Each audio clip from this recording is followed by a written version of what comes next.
Muy buenas tardes a toda nuestra audiencia. Le damos la más cordial bienvenida a el día de hoy. Tenemos al licenciado Boanerges Junay. ¿Qué tal, licenciado? González. Un gusto tenerlo hoy acá en nuestro foro.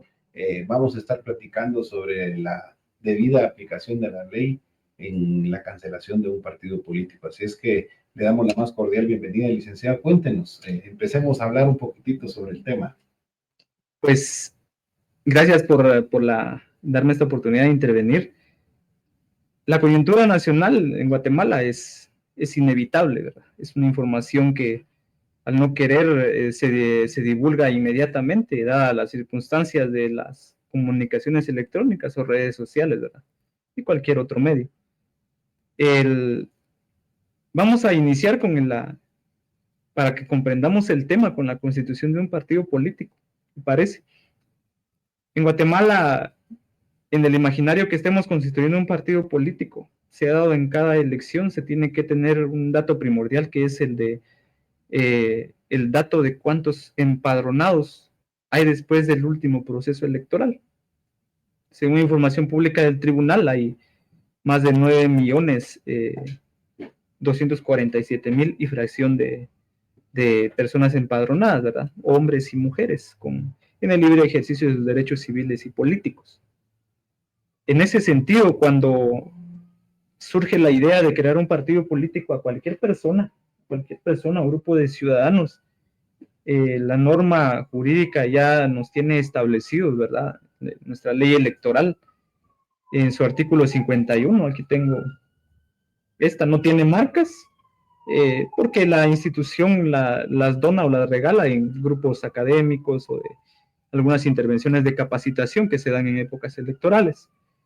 Sin embargo, la norma en ese artículo que acabo de relacionar nos menciona que cualquier grupo que quiera constituirse como un partido político, debemos empezar con saber de que del último dato que tenemos sobre tantos empadronados en Guatemala, un partido político sí o sí, si alguien estuviera haciendo o tuviera el deseo de constituirlo, tendría que reunir por lo menos el 0.30%, sabiendo este dato, que son más de 28,000 personas, ¿verdad? El inicio marca que debemos de hacer la cuenta, según el artículo 51, de que de ese 0.30% debemos reunir el 2% por lo menos para comenzar, que asciende a la cantidad aproximada de 562 personas, ¿verdad? Si no es que más. Seguramente quien esté constituyendo un partido político ahora, en su reunión accidental tuvo que haber tenido más de 600 invitados, ¿verdad? Con el objeto de elegir 9 representantes que se encarguen de la tramitación hasta la finalización e inscripción de un partido político como tal. Esa junta directiva es inscrita en las entidades, en las dependencias del Tribunal Supremo Electoral, ¿verdad? Se presenta esa solicitud. El primer trámite es que en esa reunión accidental que se hace en acta notarial, la misma con su documentación y anexos debe presentarse al registro de ciudadanos mediante una solicitud escrita para que sea reconocido como un grupo promotor. Desde ahí es ya reconocido como un grupo promotor, ¿verdad? Con el fin de tramitar y recabar toda la documentación necesaria. Para iniciar, ese es el primer paso para convertirse en un comité pro formación de un partido político. El comité pro formación de un partido político está inscrito a grandes rasgos, ¿verdad? Sin ser tan específico en el trámite y plazos. Y cuando se aprueba esa junta directiva provisional, tienen por objeto que cuando está aprobado, comparecen a otorgar una escritura de constitución de un comité pro formación, ¿verdad? Cuyos datos también en la norma jurídica, la ley electoral, a nosotros nos establece los parámetros, dado una resolución que emite precisamente la Dirección del Registro de Ciudadanos del Tribunal Supremo Electoral. Cuando el grupo está conforme a las resoluciones que se han emitido hasta el momento, ¿verdad? Se está constituyendo el comité para la constitución de un partido político, formalmente. Al hacer eso también lleva un trámite de inscripción, por supuesto. Y al estar firme, ¿verdad? Y que la norma jurídica nos ha permitido la interpretación a la vez por también las dependencias de la institución encargada y que se han cumplido con los requisitos establecidos en 19 y 49, que habla sobre el 0.30% y el 2% del 0.30%, ¿verdad? Entonces le da existencia incluso a ese comité pro formación, el cual tiene 2 años, para que dentro de esos 2 años, si no es que antes, tiene que tratar la manera a través de las hojas de adhesión autorizadas y firmadas y selladas por el Tribunal Supremo Electoral a través de sus dependencias de la misma manera también, ¿verdad? Entonces, dentro del plazo de esos 2 años, la organización política debe cumplir con los artículos que le había mencionado, son en recabar ese número de personas que a través de las hojas de adhesión, si no sabe firmar, pongan o impregnen su huella o firmen formalmente con sus datos de identificación completos, número de DPI, ahora es número de DPI, ya la cédula pues ya está obsoleta en estas tramitaciones, pero son hojas que deberían de ser verificadas, ¿verdad?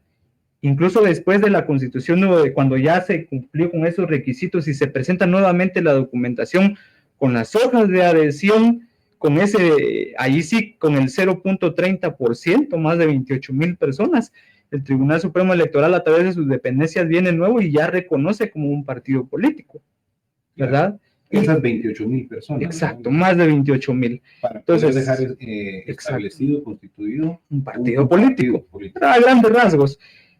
Cuando se constituye un partido político, la norma también le llama de hacer la primera asamblea general, la primera asamblea general del Comité Ejecutivo Provisional, Comité Ejecutivo Nacional Provisional, ¿verdad? Con el objeto de iniciar su funcionamiento, ¿verdad? Según los fines y sus estatutos que se marcaron desde la primera asamblea accidental de 9 personas que establecieron o determinaron que tenía que existir una nueva figura política en Guatemala. Ahora bien, que lo interrumpa eso para que nuestra audiencia pueda entender, esas 28,000 personas estamos hablando a nivel de república. A nivel de república. Constituidos dentro de una organización partidista política que tenga representatividad en los 340 municipios de los 22 departamentos, ¿verdad? Así es, okay. Así es. Fuera de esta situación, ¿verdad? Nos vemos que cuando la norma a nosotros nos establece que se termina la tramitación y nosotros durante los 2 años recabamos, a nosotros la norma nos da unas guías especiales, yo se las puedo leer, que cuando nosotros vemos nuestro artículo 49, yo se lo leo literalmente porque la norma es la que habla en vez de estas situaciones. Ahora bien, para que exista una organización partidaria vigente se requiere como mínimo en el municipio que el partido cuente con un mínimo de 40 afiliados vecinos de este municipio y que se haya electo en la asamblea municipal al comité ejecutivo municipal. Vamos por niveles. El departamento que cuente con una organización partidaria como mínimo de 4 municipios del departamento que se haya electo en la asamblea departamental al comité ejecutivo departamental. Y es el último nivel más alto, que el partido cuente con organización partidaria como mínimo en 50 municipios, por lo menos en 12 departamentos de la República. Por supuesto que cuando hacemos nosotros los números, ¿verdad? Si los hacemos por el más mínimo, el techo para que nosotros podamos existir como partido político, cualquier persona que puede iniciar esta tarea también, ¿verdad?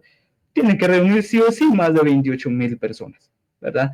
Entonces, porque existe una depuración interna de la institución para digamos que las personas que ingresen sean idóneas y no tengan un doble registro de adhesión o de afiliación, ¿verdad?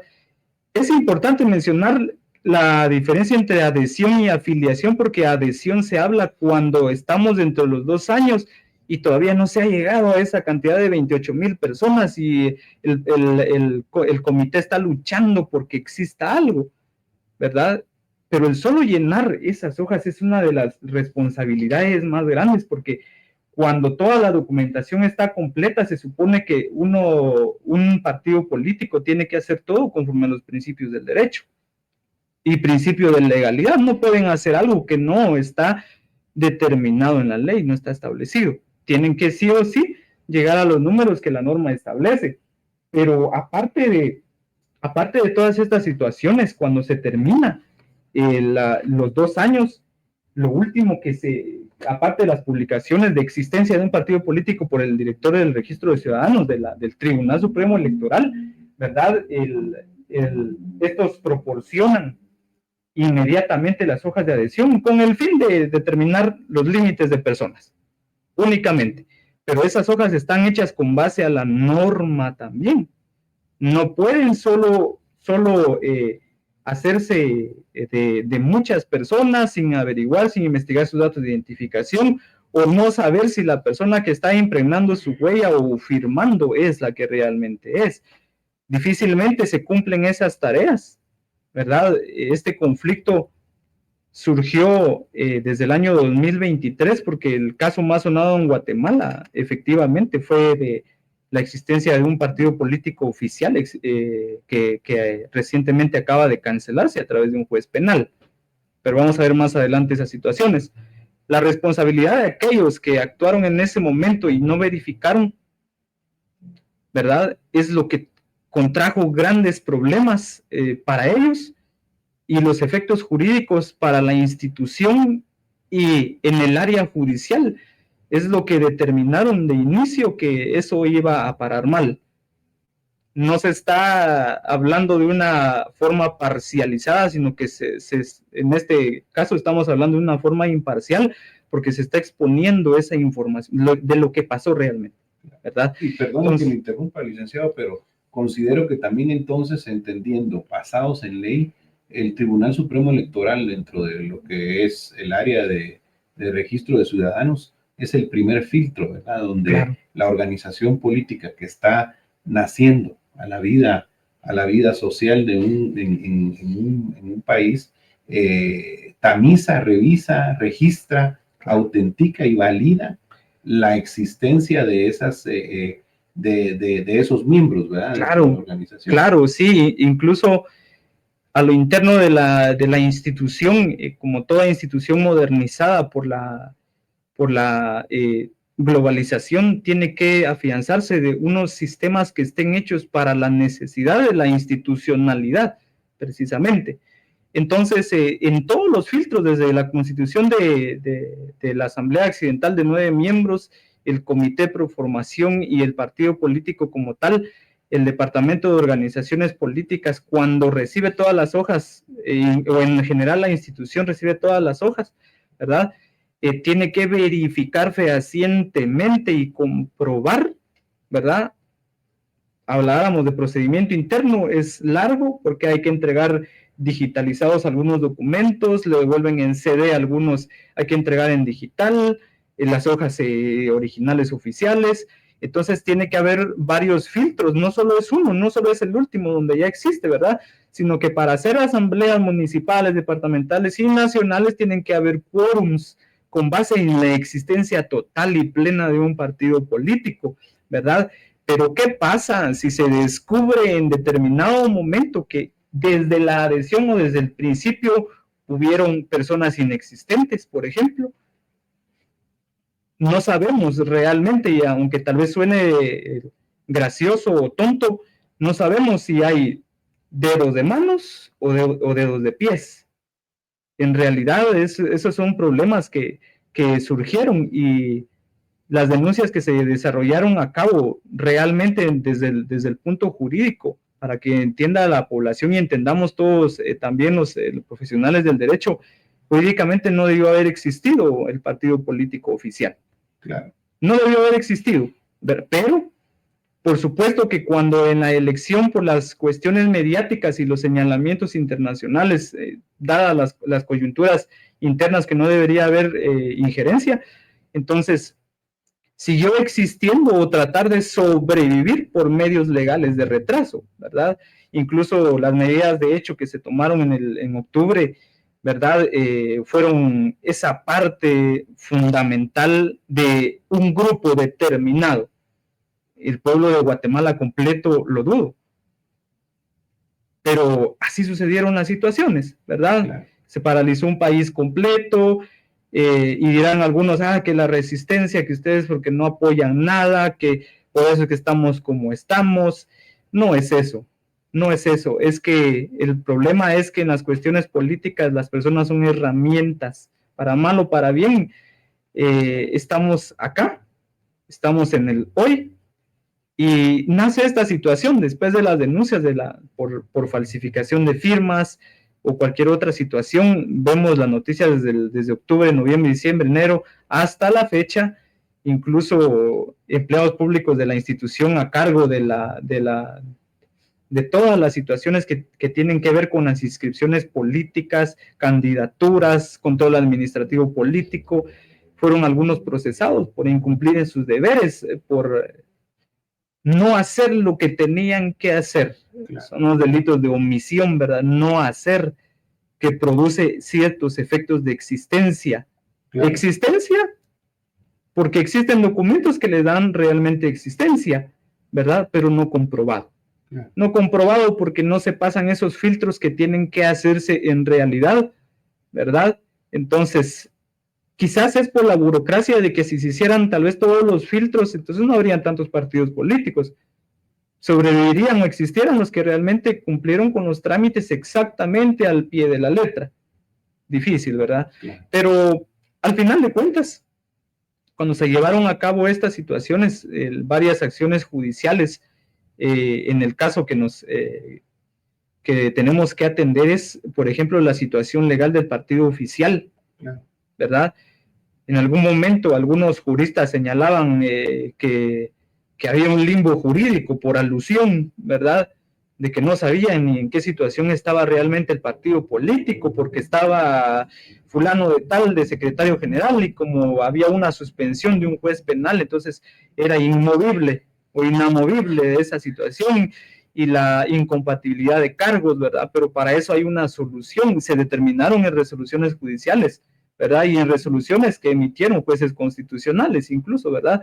Apegados al derecho, ¿verdad? Sí, se dirimió el asunto, ¿verdad? Y entonces tenemos preeminencia o preferencia del cargo ejecutivo, ¿verdad? Que de un partido político, y por supuesto por la dirección y elección popular. Está bien, está bien. Sin embargo, a mí me llama poderosamente la atención que después de esa situación, tenemos que separar la moral y lo personal de una función pública, porque cuando nosotros establecemos en el artículo 182 de nuestra Constitución, que es hermosísimo, explica esta parte del organismo ejecutivo, y en su último párrafo, la tengo, bueno, la Constitución Política de la República de Guatemala, en su artículo 82, en la última frase, quizás poco significativa, pero lo establece, lo determina. El presidente de la República, juntamente con el vicepresidente, los ministros, viceministros y demás funcionarios dependientes, integran el organismo ejecutivo y tienen vedado favorecer a partido político alguno. Punto. No hay una explicación donde revuelva unas situaciones más jurídicas que le digan, pero sí puede hacer esto o lo otro, pero puede relacionarse, aparte de la moral y las relaciones personales, que una exhibición ante todo el público, ante toda la población, y hacer notar que efectivamente se está favoreciendo en X o Y circunstancias siempre, ¿verdad? Algunos otros le dicen negocios del Estado, ¿verdad? Según la doctrina, negocios del Estado, situaciones del Estado, competencias del Estado, pero se está inmiscuyendo las varias figuras donde no se debería ni siquiera de favorecer, ¿verdad? Que es una cuestión, le dijera, poco técnica o poco aceptable, ¿verdad? De una función ejecutiva o del organismo ejecutivo, el presidente de la República, por ejemplo, teniendo ese desvíe técnico, legal y de cualquier otra circunstancia de su función propia.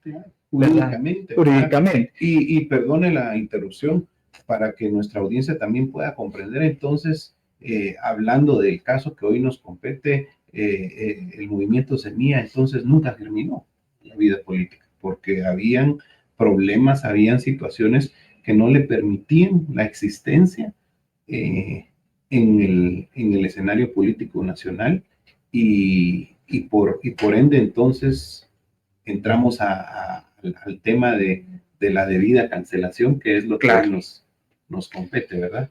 Cuando viene la cancelación del partido político es sorprendente, porque tenemos que analizar, y algunos juristas, por alusión también, ¿verdad?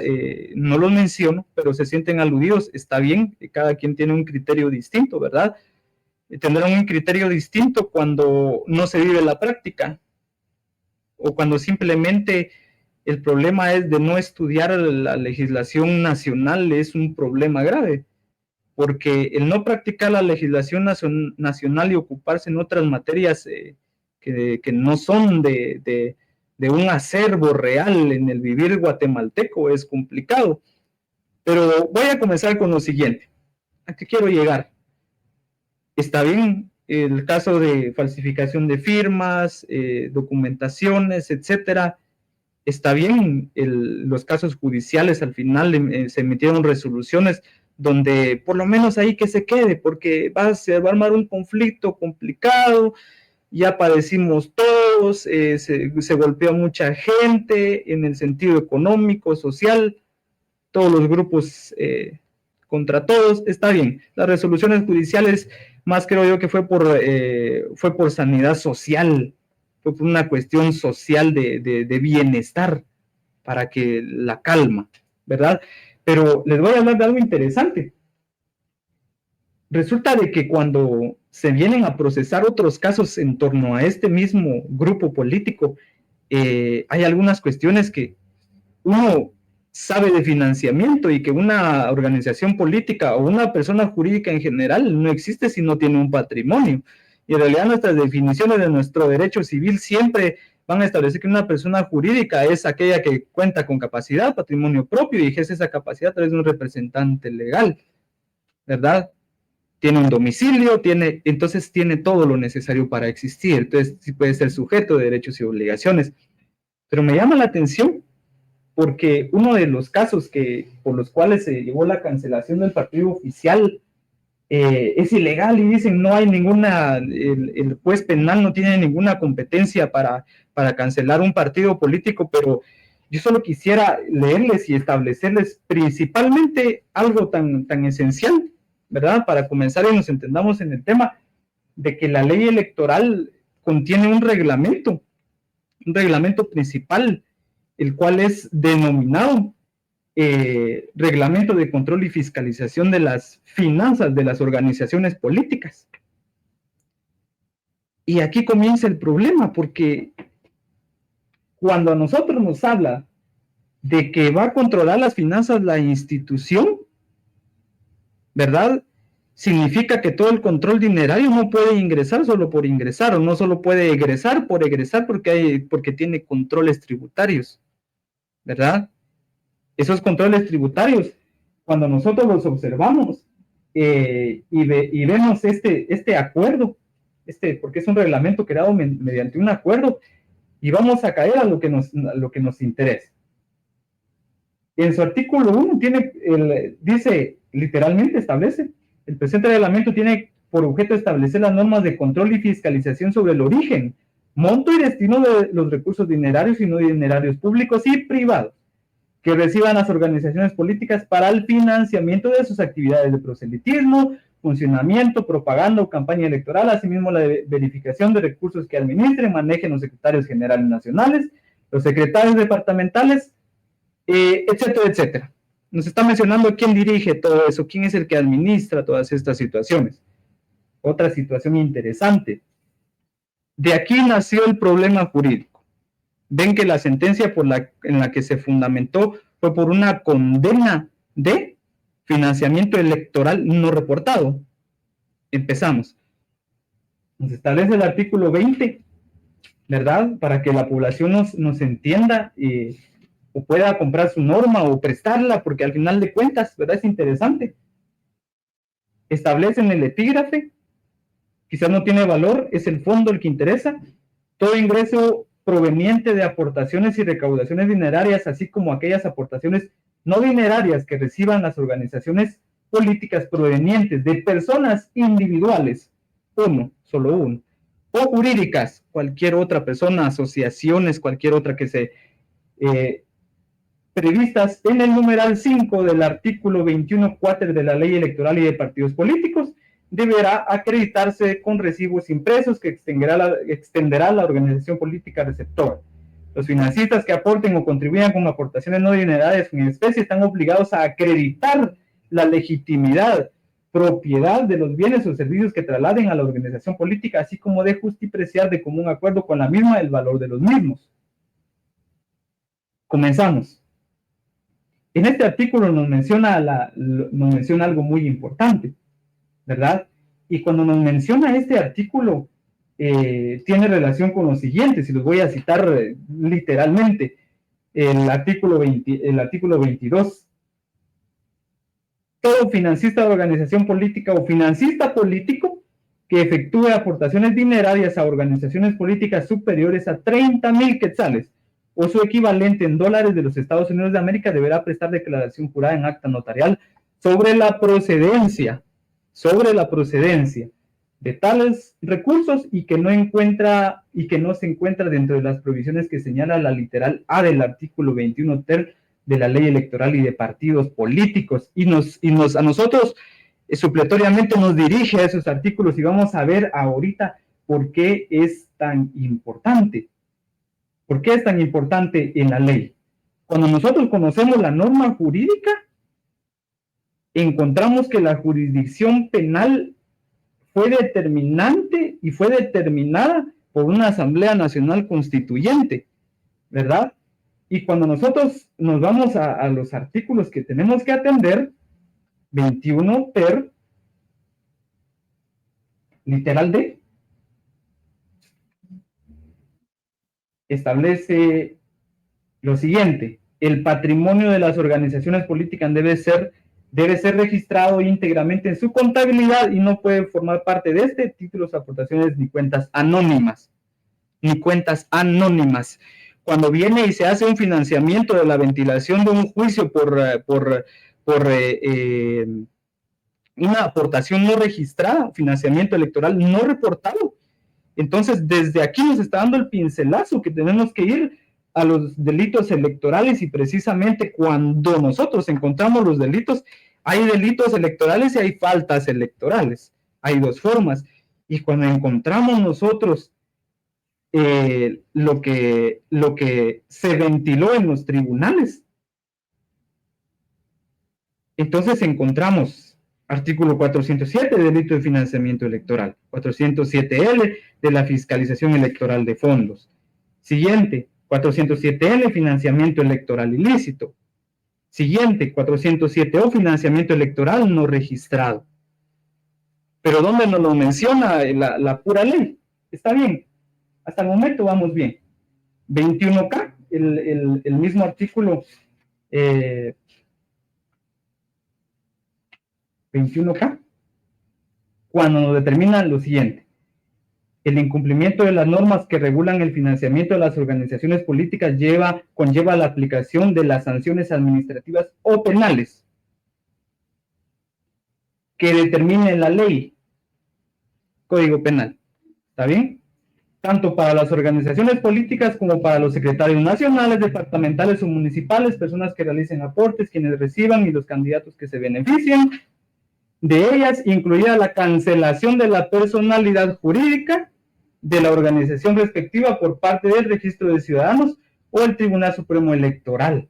La declaratoria de cancelación de la personalidad jurídica de la organización de que se trate procederá de oficio sin haber suspendido previamente a la organización, pero conozcamos cómo es que funciona una suspensión, una cancelación definitiva. Y cuando nosotros encontramos el artículo 88, que ese, yo no sé, no lo mencionan, no lo leen y no se analiza cuando nosotros observamos nuestro artículo 88 de la norma, es importantísimo, dice sanciones.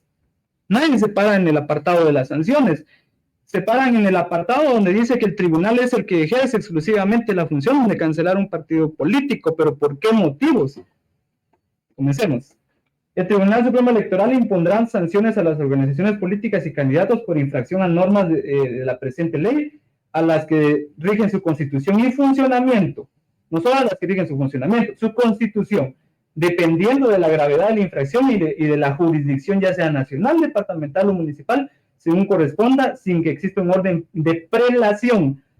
Impondrá las siguientes sanciones. Esto significa que no importa, puede cancelarla de una vez, o puede suspenderla primero, después cancelarla, o puede poner multa, después suspenderla, después cancelarla. Eso es una orden de prelación, no hay jerarquía entre qué cosa puede hacer.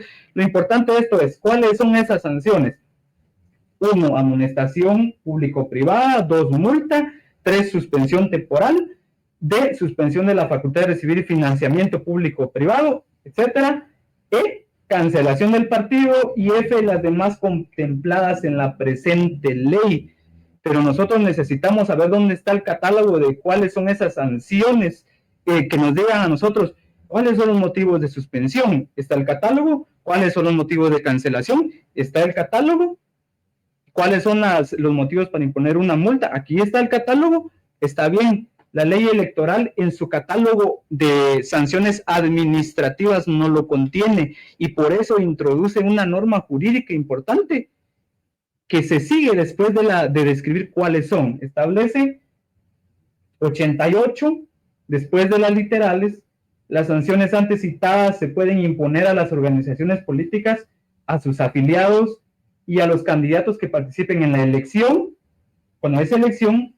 En el caso que la infracción constituya la posible comisión de un delito, se procederá a certificar lo conducente al Ministerio Público. Mire tan importante que es eso. Siguiente, las personas individuales o jurídicas que hagan contribuciones financieras o en especie contraviniendo lo establecido en la presente ley o que violen la normativa electoral quedan sujetas a las disposiciones del Código Penal. Han mencionado otros. Esto es de las sanciones.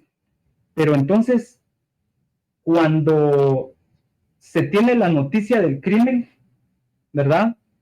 Por actos introductorios, que puede ser denuncia, querella, prevención, en algunos actos introductorios del proceso penal, cuando se dio cuenta alguien de que en la institución alguien omitió revisar las hojas de adhesión, las hojas de ingresos varios, y se dieron cuenta que había un dinero que no estaba reportado, por eso se llama el delito, y fue procesado una persona, ¿verdad? Por ese delito de financiamiento electoral no reportado, precisamente. Entonces, estamos sometidos a un código penal. Está bien, está bien. Cuando nosotros nos paramos en esa parte, el proceso penal encuentra que el código penal, los delitos que se procesaron, que vienen desde un reglamento de control y fiscalización, y ven que el reglamento nos remitió al artículo que estamos leyendo, y es sucesivamente así, vayamos al Código Penal. Entonces, y perdone la interrupción, licenciado, entonces ahí para que la audiencia pueda entender la aplicación de ese instrumento legal, es donde se establece que entonces mucha gente decía, no, es que no le compete al tema penal, al ramo penal de nuestro país que entre a ver esto porque está bajo el estamento de la ley electoral. Y ahí es donde, para que nuestra audiencia pueda entender. Por supuesto, claro. Están equivocados. Claro. No solo en varias conferencias he visto, y en varios streamings, si pudiera llamar así, únicamente le toman una fotografía al artículo 190. Está bien, pero no solo ese. Copian una cuestión que quizás sea de conveniencia, porque a eso sí se le puede dar cualquier interpretación, al 251, perdón. Cuando nosotros vemos el 251 y cuando lo leemos a cómo está, establece artículo 251 de los delitos y las faltas electorales. Todo lo concerniente a los delitos y faltas electorales se regirá por el Código Penal guatemalteco. ¿quién desarrolla los delitos o la parte especial del Código Penal? Un juez penal. El juez penal tiene como instrucción iniciar un proceso penal cuando recibe la noticia del crimen, inicia el proceso penal. En este caso en particular, cuando se desarrolla el proceso penal, se lleva a cabo audiencias o procedimientos específicos de aceptación de cargos, aceptan que todo lo que pasó está bien, correcto, está bien. Cuando se suspende la personalidad jurídica, vemos que hay una suspensión que viene de la ley contra la delincuencia organizada, ¿verdad? Y el artículo 82 en mención, y que ahora está en polémica, que ya en vigencia, establecía lo siguiente, porque establecía hasta el momento, ¿verdad?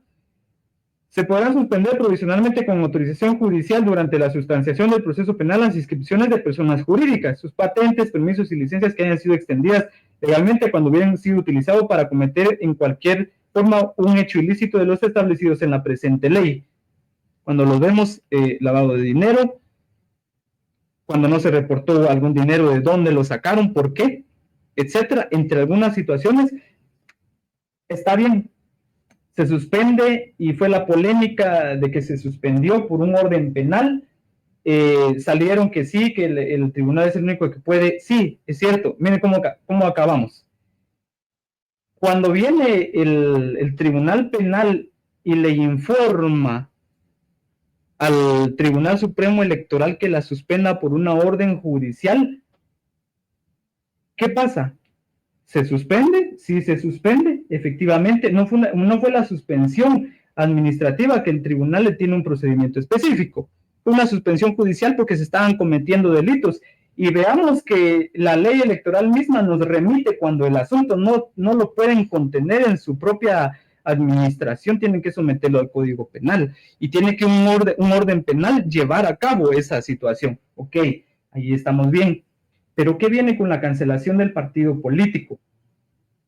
La cancelación del partido político, y literalmente yo tengo la parte conducente, el oficio por el cual se generó polémica, de fecha 2 de diciembre de 2024, publicado, ¿verdad? Oficio que tiene sus fechas, establecía esa resolución. Deberá proceder de manera inmediata a realizar la cancelación definitiva de la personalidad jurídica del comité pro formación. Por eso les expliqué de inicio cómo funcionaba pro formación y el partido político como tal. Entonces, cuando establece ahí, dice, deberá proceder. El diccionario de la Real Academia Española nos establece que proceder es iniciar un procedimiento, ¿ya? Y cuando aplicamos el procedimiento administrativo,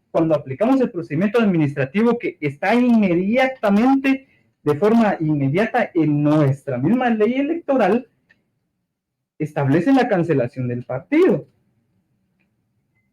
Primero dice, procede la cancelación de un partido político si por acción propia o de acuerdo con funcionarios electorales ocasiona fraude que cambie resultados. No estamos discutiendo eso.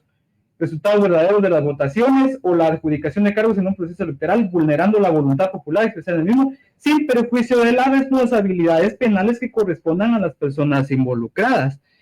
Entonces, imaginémonos de que el juez penal, en las acciones legales que presentaron, ni siquiera el partido político viene, y durante las audiencias del proceso penal, del cual no tenían legitimidad algunos de los que salen a dar conferencias de prensa, ni siquiera utilizaron el incidente de incompetencia.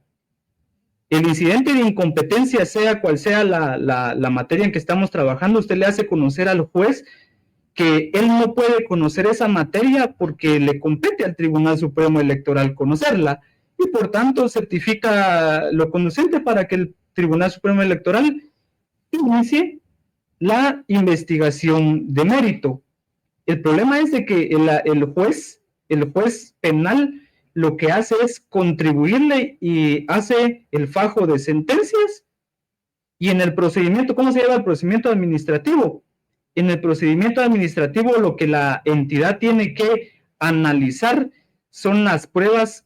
Está bien, el juez penal imaginémonos, el juez penal se deshace de esa situación y dice, por incompetencia yo no puedo cancelar. El partido político tiene que hacerlo el Tribunal Supremo Electoral. Pero yo le aporto las pruebas como juez penal, por ejemplo, y en base o con base en esas pruebas y documentación, que ya son sentencias, pero si están certificadas, va a venir la institución misma, el Tribunal Supremo Electoral, y se va a dar cuenta de que la resolución que va a volver a emitir va a ser efectivamente una cancelación. Ahora bien, esa cancelación fue apelada. Y en la apelación también hay medios de prueba. Apelaron, fíjese que los medios de prueba son unas sentencias donde se declararon culpables por aceptación de cargos. De todos modos, van a terminar cancelados. Entonces viene el juez de orden penal, por eso es que le dice que inmediatamente, y le dice proceda, hay que llevar a cabo el proceso, ¿verdad ustedes?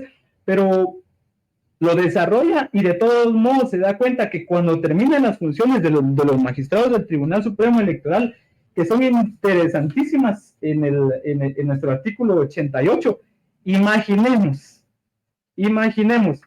de que la noticia hubiera entrado por certificación de lo conducente, que algunos no lo tienen como un acto introductorio del proceso penal o que introduce el proceso penal como tal. Imaginemos que el juez penal haya certificado lo conducente en contra de Juan Pérez y de Juana Pérez, y entonces establece lo siguiente: el caso que la infracción constituya posible comisión de un delito, se procede a certificar lo conducente al Ministerio Público. Viene y se da cuenta de que el juez penal le da la noticia que se están cometiendo delitos, y viene otra vez el tribunal y tiene que volver a certificar lo conducente al Ministerio Público para que vuelva a investigar otra vez lo mismo de financiamiento. Entonces se está vulnerando una de las garantías del Código Procesal Penal, de las garantías penales, cuando nos establece a nosotros en el artículo 17 exactamente lo siguiente: nadie debe ser perseguido penalmente más de una vez por el mismo hecho. Entonces lo que el juez penal está asegurando aquí es que cancelándolo de una vez va a evitar el círculo vicioso de que de todos modos termine otra vez. ¿Y cómo va a volver a juzgar algo que ya juzgó en sentencia condenatoria? No se puede. Claro. El principio de doble persecución a nosotros nos indica que el juez penal en su intelecto, en su intelección, para ellos, para resolver, utilizan las máximas de la experiencia, la psicología, ¿verdad? La psicología común, principalmente, fueron las que utilizó él, pero común, no especializada, porque la tarea del juez, la experiencia que tiene, la psicología que tiene del asunto, fue la que le indujo a él a decir: voy a cancelarlo de una vez mediante una resolución que puede ser impugnada por el orden penal también. Está bien, porque de todos modos, cuando los magistrados vuelvan a certificarme, yo ya no puedo investigar otra vez el mismo caso, porque ya sentencié el mismo caso. Claro. Entonces, la lógica del proceso penal que algunos no comprenden es que vamos a terminar en el mismo asunto, claro, ¿verdad? Por supuesto, la apelación que se llevó internamente, porque al final de cuentas el director del registro de ciudadanos viene inmediatamente y lo que hace es cancelar sin demora. No sabemos si realmente también la experiencia y su psicología común le dijo: bueno, de todos modos vamos a terminar igual, y si sí funcionó, por eso fue que procedió a cancelarlo inmediatamente sin mayor instrucción. Entonces, sujetos al control administrativo de la apelación que fue presentada, ¿verdad? Fue presentada, y cuando se descarguen las pruebas se van a dar cuenta que van a tener que certificarlo conducente nuevo al mismo orden penal y vamos a terminar en lo mismo. Está bien, está bien. ¿Qué pasa entonces si la apelación es desfavorable para este grupo? Es sujeta de amparo. ¿Sí? Es sujeta de amparo, con todo su trámite. ¿Qué pasa con el recurso de reposición que presentaron ante el juez penal por esa misma resolución? Sí, en 3 días tenían que interponer recurso de reposición. Está bien. Si la reposición nuevamente vuelve a serle desfavorable, un amparo en ese orden penal. en el orden administrativo y en el orden penal, y cuando choquen los dos amparos por informes circunstanciados se van a dar cuenta en que va a terminar en el mismo círculo vicioso que ya, y no puede juzgarse a una persona doblemente por el mismo hecho, y por eso es que uno de los amparos no fue admitido para su trámite, y eso es porque la lógica de los jueces constitucionales, los magistrados constitucionales, ¿verdad? Que todos deberían de ser convencionales, ¿verdad? De convenios internacionales, e incluso aunque no se utilice el control de constitucionalidad o derechos constitucionales de la Constitución, tienen que aplicar normas internacionales que estén sujetas realmente y que se adapten a un derecho sin una cuestión de indefender derechos que la normativa de Guatemala estén vulnerando. Ok, para finalizar, está vigente... Perdone, licenciado, que le interrumpa. Entonces, para que nuestra audiencia pueda entender entonces la debida diligencia, el debido proceso, el actuar del juez en mención fue correcto al hacer la debida cancelación. Sí, las garantías constitucionales, por supuesto que los fundamentos comunes que utiliza, al final de cuentas, tienen las facultades otorgadas por la Constitución, la ley del organismo judicial, las normas se lo permiten, no a juego, porque la ley estableció, y por la lógica y la experiencia y práctica tribunalicia de algunos y del mismo juez por su función, entonces lo llegan a concluir que se iban a vulnerar más derechos, iba a seguir persiguiéndose en círculos el mismo asunto, si va a terminar en las mismas jurisdicciones y competencias. Al final de cuentas, sí, tienen razón, el Tribunal Supremo Electoral sí tiene toda la competencia para conocer de las suspensiones y de las cancelaciones, pero la misma norma le pone el límite y le dice, mire, lo que ya no pueda conocer, está el artículo, certifique de lo conocente al Ministerio Público. Y vamos a terminar otra vez investigando el mismo caso, se viola el principio de la doble persecución otra vez, el mismo juez penal no va a querer conocer porque dice, mire, ya esto ya fue condenado, y si no impugnaron esas resoluciones de aceptación de cargos, ya son debidamente, si ya pasó el plazo, ¿verdad? Son ejecutoriadas totalmente. Entonces, ¿qué pueden hacer? Salvo revisiones que ellos quisieran hacer. Salvo revisiones, pero eso les digo que si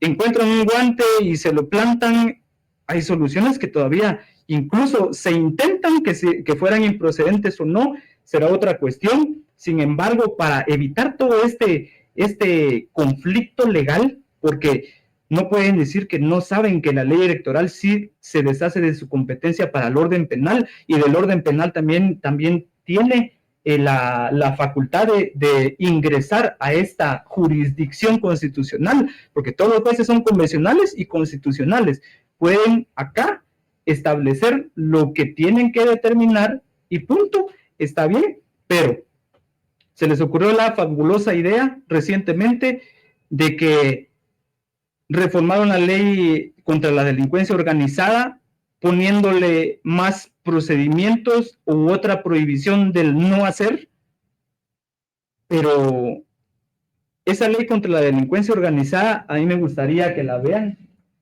es hermosísima, decreto 21/2006, artículo 82, establecía sobre la suspensión, ya no está a como estaba, ahora tiene otros agregados, pero lo que no se dan cuenta es de que al reformar esta norma jurídica que nació del convenio de las Naciones Unidas contra la Delincuencia Organizada Transnacional, basada en una convención internacional que se adoptó o adaptó a Guatemala a través de un protocolo mediante un decreto 21/2006, cometieron el error jurídico.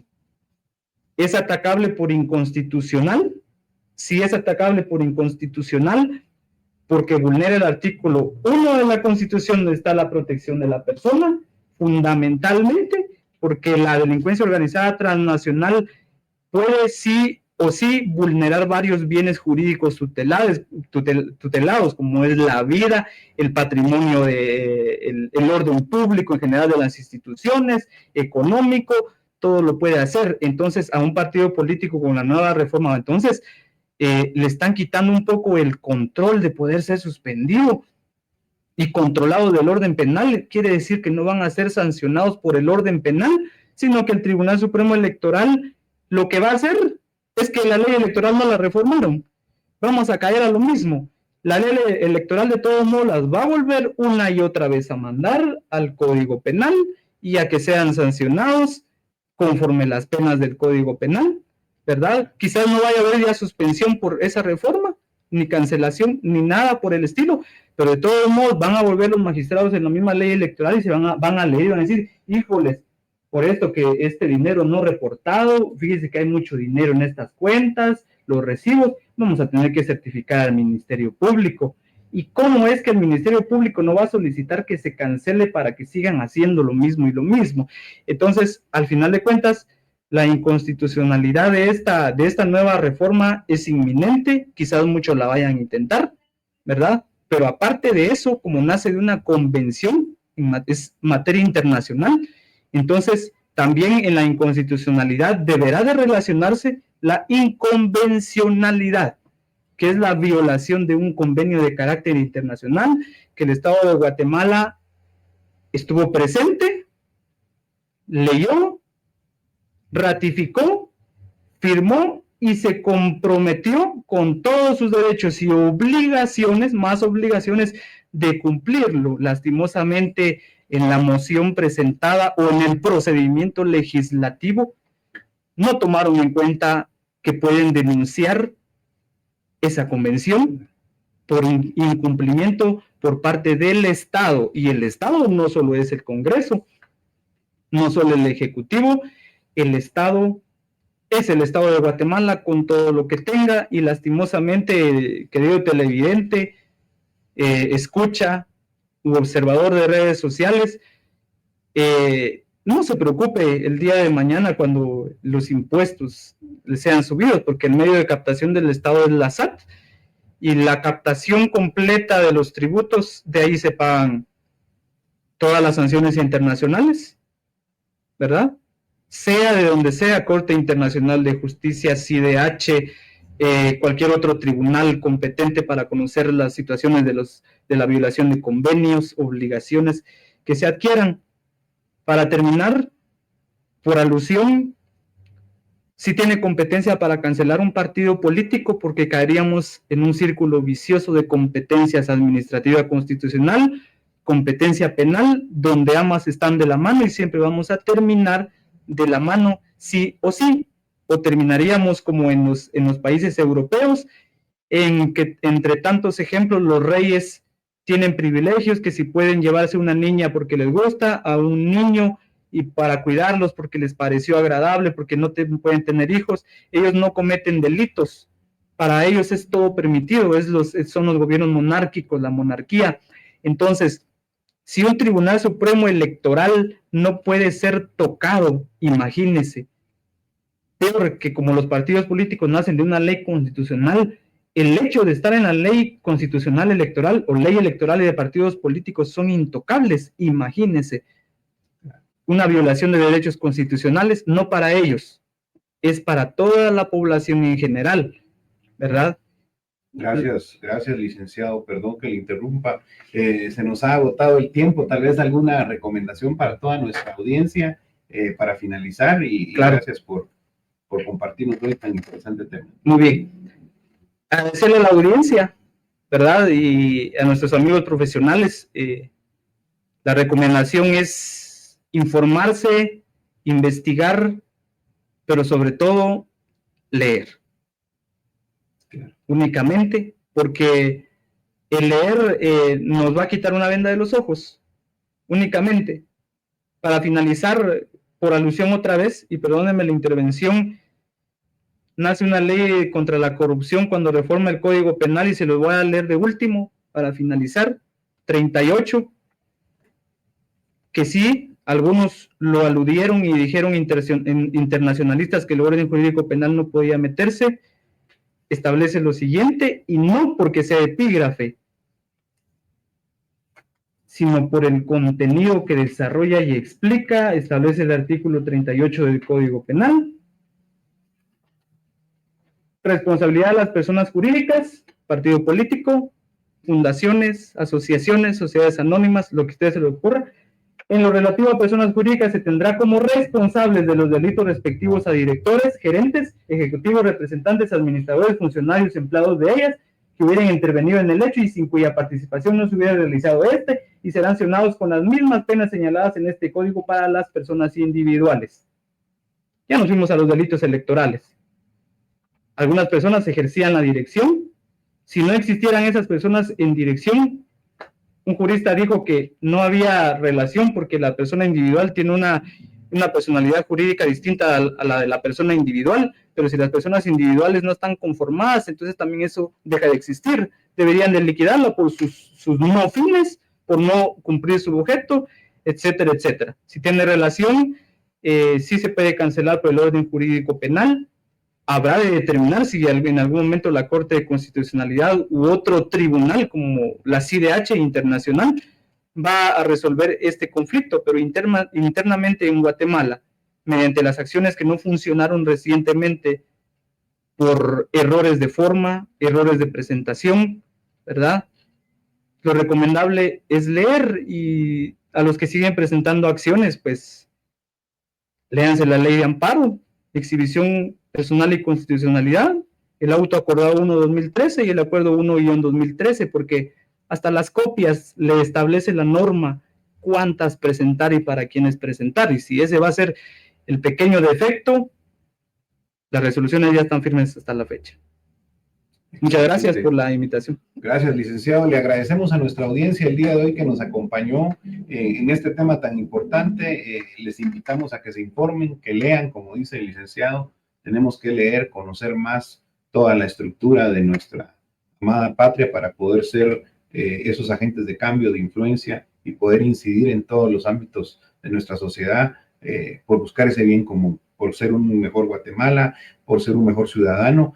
Y les agradecemos el día de hoy, que tengan una excelente tarde. Muchas gracias, licenciado. Gracias.